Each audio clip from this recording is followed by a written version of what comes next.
This is lesson number 2 on the Wolfe wave zero lag indicator using volume analysis. So in this lesson, I'm going to talk about a trade that I got into on November 4th on a Friday. This is a great example of what I should have done, but I didn't. So this is kind of like looking in hindsight. This example was a real trade. I closed the position off with a loss with low risk, okay, meaning that I didn't go in too heavy, just 2 contracts. But I should have held on to it because why not, right? It's just only 2 contracts.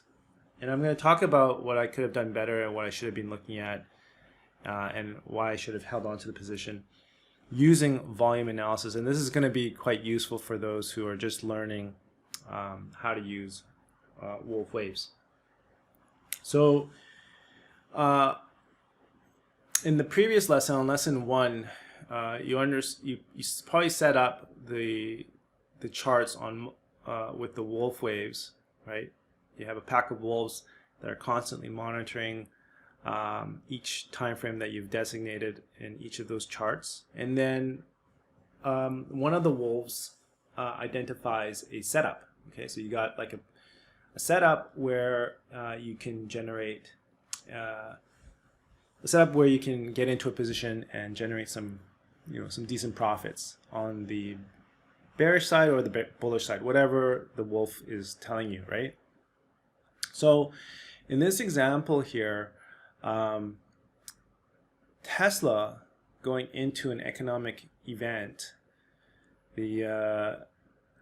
on Friday, it actually gapped up in the pre-market at 4 o'clock a.m. Eastern time. So gaps are generally regarded as bearish, okay? Not all gaps. Sometimes a gap can kick. That means that if the daily candle closes red and all of a sudden the next candle, the subsequent candle,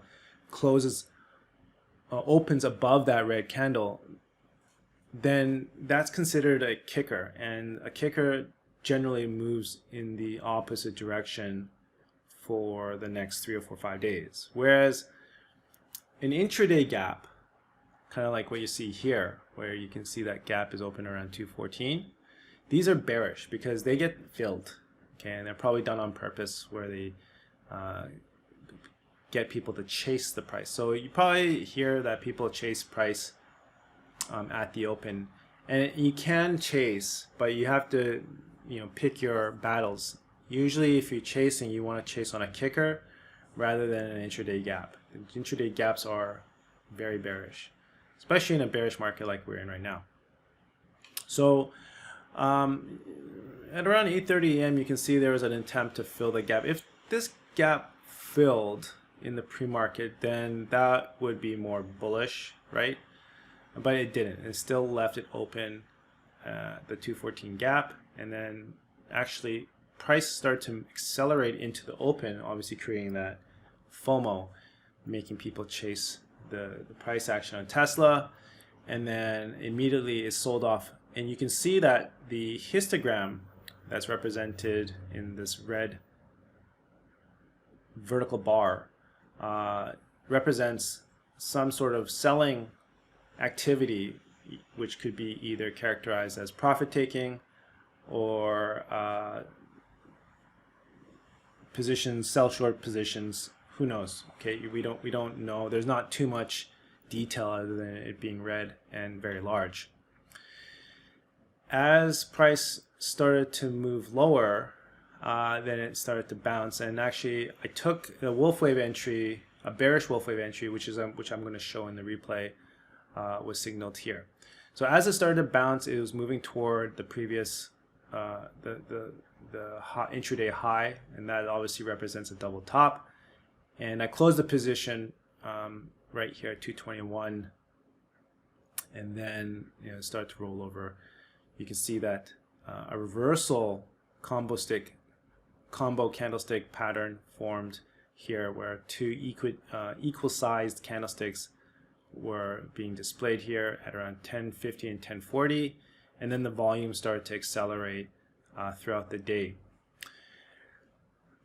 So using the default volume that's displayed at the bottom here, you can see that the buying relative to the selling is lesser in the magnitude. So the bounce here for that double top was not being supported, not supporting a breakout above the intraday high. Okay, you can just clearly see that, and that was mistake number one. There's there's another way to model the volume, and you can use an indicator which is free called ETS cumulative volume delta. And basically what this does is it takes the data that's being represented here in the default volume indicator and plots it with reference to a Bollinger Band. And a Bollinger Band just tells you where price is going to be, where the candlestick is going to be relative to the mean upper band and the lower band, and it's trading within that range 68% of the time. Okay, well, it's positioned within these range 68% of the time. And if the volume starts to pick up in magnitude, then basically you get a cascade event where the candles here representing volume will start to decline at an accelerating rate until it closes a candle that closes inside that band. Okay, so that's another way to model volume, and let's see what happens in the replay. Okay, so here on Thursday there's nothing, there's no Wolfe wave, and keep in mind the Wolfe waves, they'll appear in real time, so that's why you want to have it have all the time frames modeled on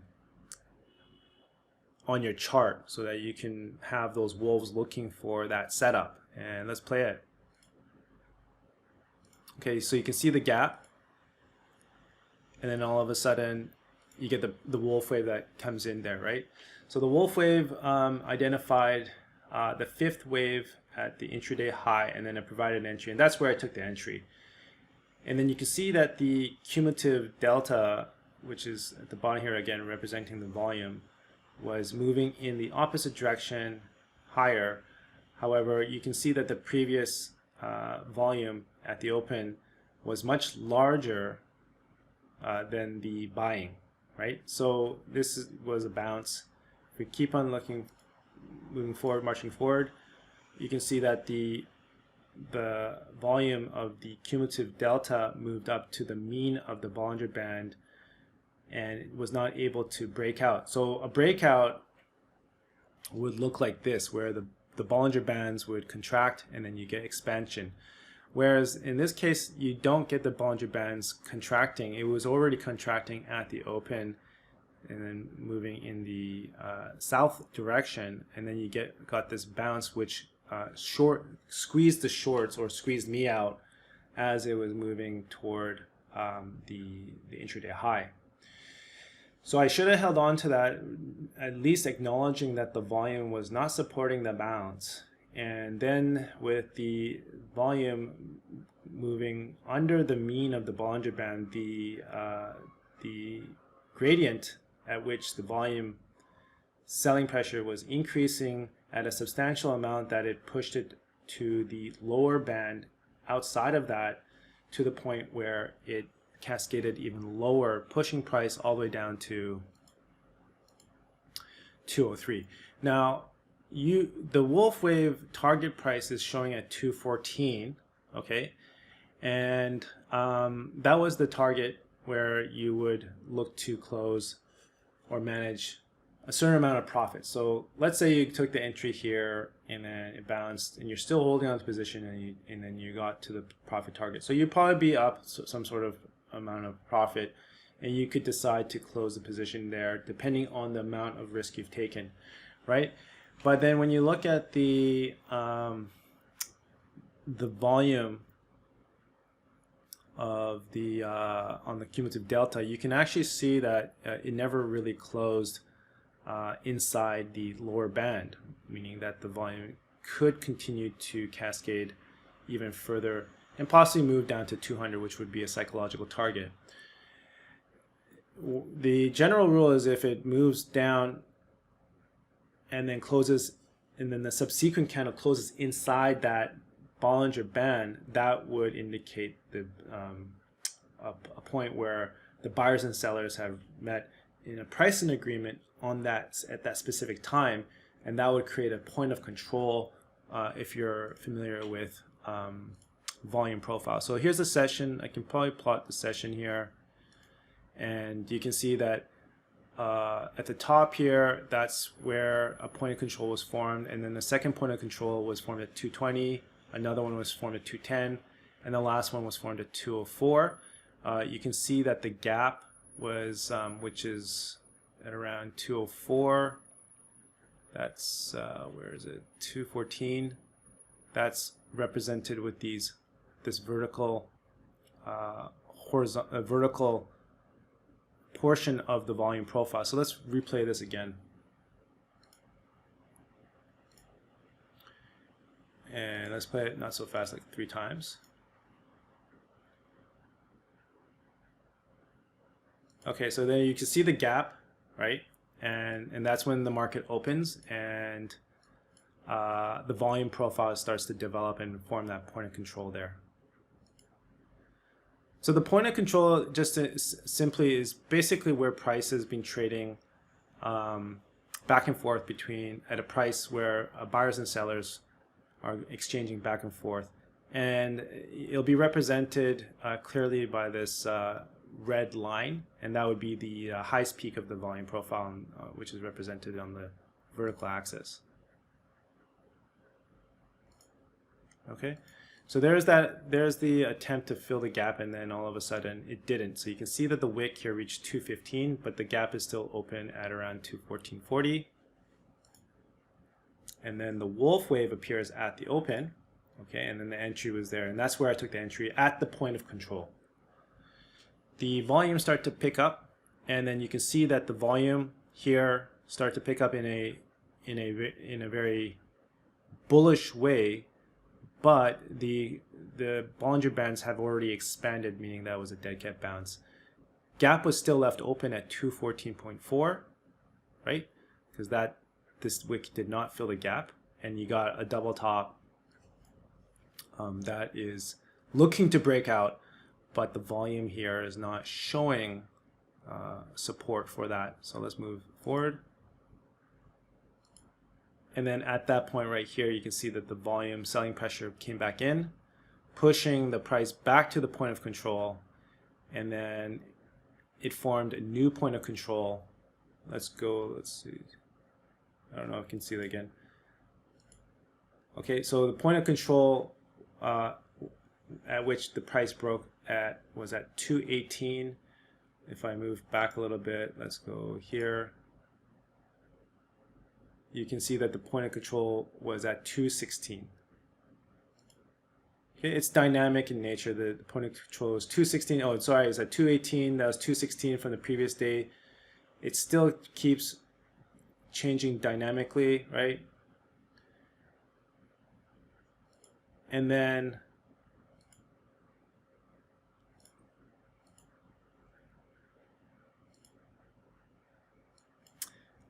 so as price broke through support, which is the POC,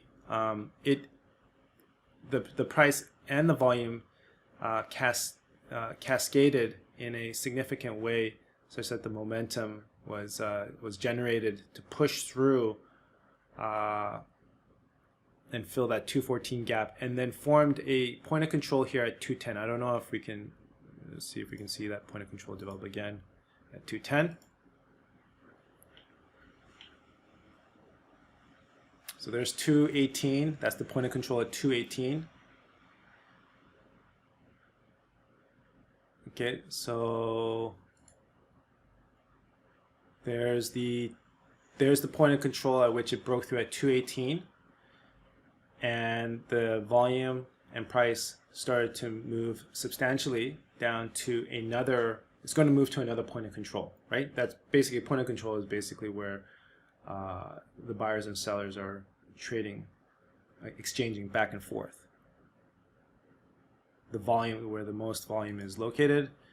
And then see, there was a lot of volume or indecision generated at around 211. So that point of control, once you look at the price and measure it with respect to the cumulative delta, you can see that there was really no buying power or really anything to show that the price is going to reverse, since the Bollinger Bands in the cumulative delta is not even contracting here, and price started to cascade even further all the way down to 204. And then what you'll see here is that the candlestick representing price starts to form dojis, which means again another back and forth exchange between buyers and sellers, and a new point of control is formed at 204, I believe. So that point of control at 204 was formed, and then you can see there is a confirmation that that's the buyers start to step in, okay, and closed inside the Bollinger Band, the lower Bollinger Band, meaning that the momentum has dissipated on the sell side. Okay, so I hope that helps with understanding. You can also use Heikin-Ashi candles to help understand the price action. So if you look at the price action at the open, it was already showing that the momentum, or the position of the centroid of the price action on the 10-minute time frame, was already bearish in sentiment, because you can see that the Heikin-Ashi candles are red. You get that bounce with the green Heikin-Ashi candles, but that's not really supported with the volume, because the volume was declining, except for this part that might have created some uncertainty or a fake out. But then if you look at the reference of the previous histogram, you can see the selling pressure was quite significant compared to this histogram, right? And then you can also refer to the cumulative delta, seeing that there was no Bollinger Band contraction, showing providing a potential for expansion to the upside. What happened was it started to roll over, not making a new intraday high, and that caused sellers to come back in, and you can see that the volume start to pick up, pushing the volume candle outside of the Bollinger Band, cascading the whole entire price all the way down to a point of control down to 204. Once the candle closed, once the volume, the candle representing the volume in the cumulative delta closed inside the Bollinger Band, that is when momentum stopped on the sell side. Okay, so I hope this helps with understanding how to use Wolfe waves with volume. And before I end, we can probably apply the same volume analysis using the 2D Wolfe wave setup in Tesla. That's two candlesticks is represented in one of these candles, and you can clearly see that when the sell-off stopped, it stopped when the candlestick closed inside the Bollinger Band. There's no contraction of the Bollinger Band suggesting an explosive move higher or lower. That was already done back here in September. It looks like we're going to be trading within a range, but there's also a chance that the volume can pick up if there's any news, and just move toward the mean of that Bollinger Band. However, statistically speaking, the Bollinger Bands are quite wide, so you're going to get a pretty you're not going to get that expansive move. The expansion move where options start to move quite significantly will happen either at points where the Bollinger Bands are contracting, or if the volume has reached the lower end of, has touched the lower end, outside of the lower end of the Bollinger Band. Okay, so here we're not even anywhere close to the lower.